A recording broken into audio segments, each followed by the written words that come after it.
প্রিয় ছাত্রছাত্রীরা, আনফোল্ডিং ফিলোসফির আজকের এপিসোডে আমরা আলোচনা করব জৈন দর্শনের একটি অত্যন্ত গুরুত্বপূর্ণ বিষয়। সেটি হচ্ছে জৈন অনেকান্তবাদ সম্পর্কে। সত্তা সম্পর্কে জৈনদের যে মতবাদ, সেই মতবাদ হচ্ছে অনেকান্তবাদ নামে পরিচিত। জৈনরা বলেছেন যে বস্তু অনন্ত ধর্ম বিশিষ্ট। বস্তু স্বরূপ সম্পর্কে জানতে গেলে আমাদেরকে তার সদর্থক এবং নঅর্থক সমস্ত ধর্মকে জানা প্রয়োজন বলে জৈনরা মনে করেছেন। যে কোনো বস্তুর পরিচয় পেতে গেলে সেই বস্তুটি কি তা যেমন আমাদের জানতে হবে, তেমনি জানতে হবে সেই বস্তুটি কি নয়। অর্থাৎ এইভাবে আমাদের বস্তুটির সদর্থক ধর্মকে যেমন জানতে হবে, ঠিক একইভাবে বস্তুটির নঅর্থক ধর্মকেও কিন্তু আমাদের জানতে হবে। এই দু ধরনের বৈশিষ্ট্য বা ধর্মকে জানার মাধ্যমেই আমরা বস্তুর স্বরূপকে প্রকৃত অর্থে উপলব্ধি করতে পারি। জৈনমতে সত্তার মধ্যে স্থিতিশীল অংশ রয়েছে, আবার ঠিক একইভাবে সত্তার মধ্যে পরিবর্তনশীল অংশও রয়েছে। তাদের মতে সত্তার লক্ষণ হলো যার উৎপত্তি, ব্যয় বা ধ্বংস আছে এবং যা ধ্রুব বা স্থিতিশীল তাই হলো সৎ।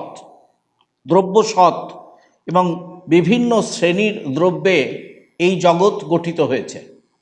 জৈনরা প্রত্যেক দ্রব্যেরই দুই প্রকার ধর্মের অস্তিত্বকে স্বীকার করেছেন।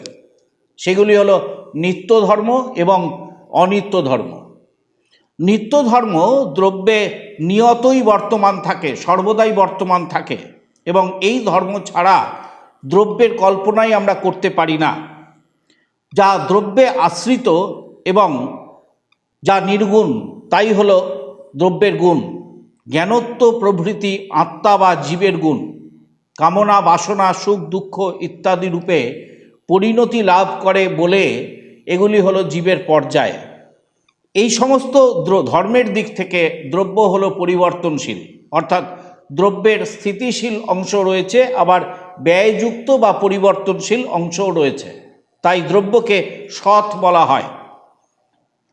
জৈনরা দ্রব্যের নিত্য ধর্মকে গুণ এবং অনিত্য ধর্মকে পর্যায় বলেছেন। তাই জৈনরা দ্রব্যের লক্ষণ দিতে গিয়ে বলেছেন গুণ পর্যায়বৎ দ্রব্যম, অর্থাৎ যাতে গুণ ও পর্যায় থাকে তাই হলো জৈনদের মতে দ্রব্য।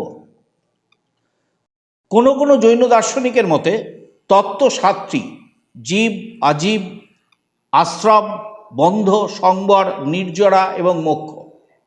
অন্য একটি মতে এই সাতটি তত্ত্বের পাশাপাশি পাপ ও পুণ্যকে স্বীকার করে মোট 9টি তত্ত্বের কথা জৈন দর্শনে বলা হয়েছে। বস্তু অনন্ত ধর্ম বিশিষ্ট। জৈনদের এই আধিবিদ্যক মতবাদই হচ্ছে তাদের অনেকান্তবাদ। সত্তা হলো নিত্য এবং অনিত্য উভয়ই। জৈনদের এই সত্তা সম্পর্কিত এই যে ধারণা, এই ধারণার সঙ্গে যুক্ত অনেকান্তবাদকে আপেক্ষিক বহুত্ববাদও বলা যায়। এই মতবাদ একদিকে যেমন উপনিষদের চরম একত্ববাদ এবং অন্যদিকে বৌদ্ধদের বহুত্ববাদ, এই দুটি চরম মতবাদের বিরোধিতা করেছে। জৈনরা সব বস্তুকে অনেকান্ত বলে মনে করেন। তারা বলেন আমরা অসংখ্য গুণ এবং ধর্মকে একটি বস্তুর ধর্ম হিসাবে দেখতে পারি।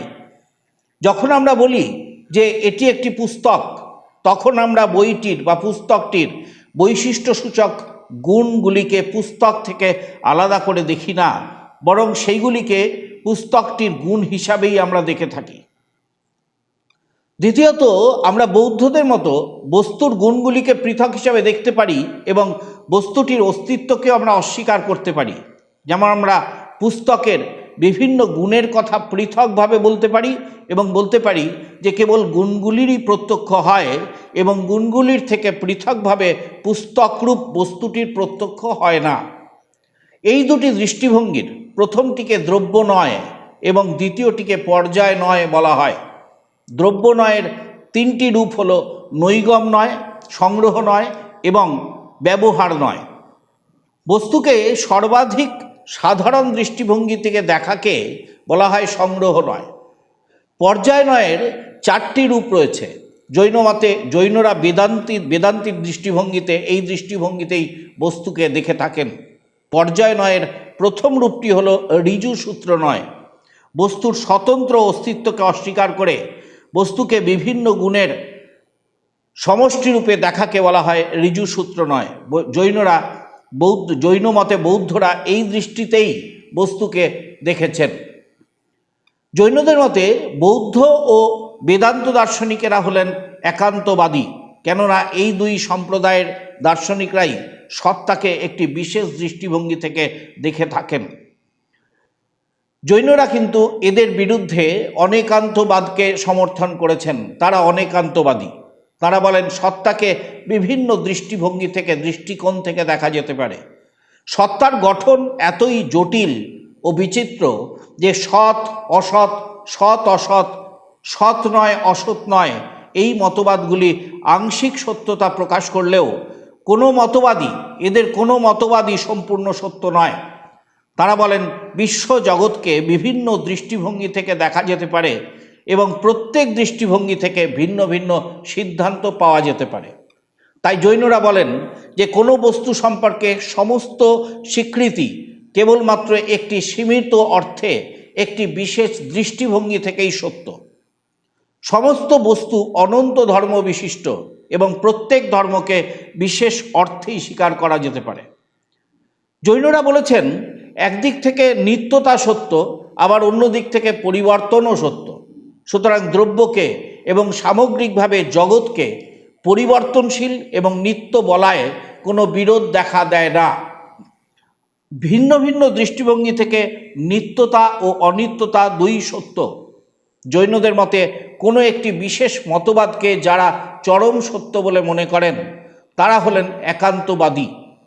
যারা একান্তবাদী তারা নিজেদের দৃষ্টিভঙ্গিকেই একমাত্র সত্য এবং অন্য সমস্ত দৃষ্টিভঙ্গিতে মিথ্যা বলে মনে করে থাকেন। একান্তবাদের এই ভ্রান্তিকে জৈনরা নয়াভাস বলেছেন। জৈনদের মতে বিভিন্ন মতবাদই ভিন্ন ভিন্ন দৃষ্টিভঙ্গি থেকে সত্য হতে পারে। জৈনদের এই মতবাদ স্যাদবাদ নামে পরিচিত। জৈনরা একান্তবাদ পরিহার করে অনেকান্তবাদ গ্রহণ করেছেন। একান্ত শব্দের অর্থ হল নিশ্চিত। কোনো বস্তুকে একান্ত বা নিশ্চিতভাবে অস্তিত্বশীল বা অস্তিত্বশীল নয় এইভাবে বর্ণনা করা যায় না। বস্তু একান্ত বা নিশ্চিত রূপে সর্বভাবে, সর্বকালে, সর্বস্থানে ও সর্বদ্রব্যের বর্তমান থাকলে বস্তু কখনো কারোর পক্ষে গ্রহণযোগ্য বা ত্যাগযোগ্য বলে বিবেচিত হয় না। যা সর্বদা বর্তমান তাকে পাওয়ার জন্য চেষ্টা করতে হয় না। যা অত্যাজ্য তা কখনো কারো পক্ষে গ্রহণযোগ্য ও ত্যাগযোগ্য বলে বিবেচিত হতে পারে। তাই জৈনরা সর্বত্র সপ্তভঙ্গি নয় এর অবতারণা করেন।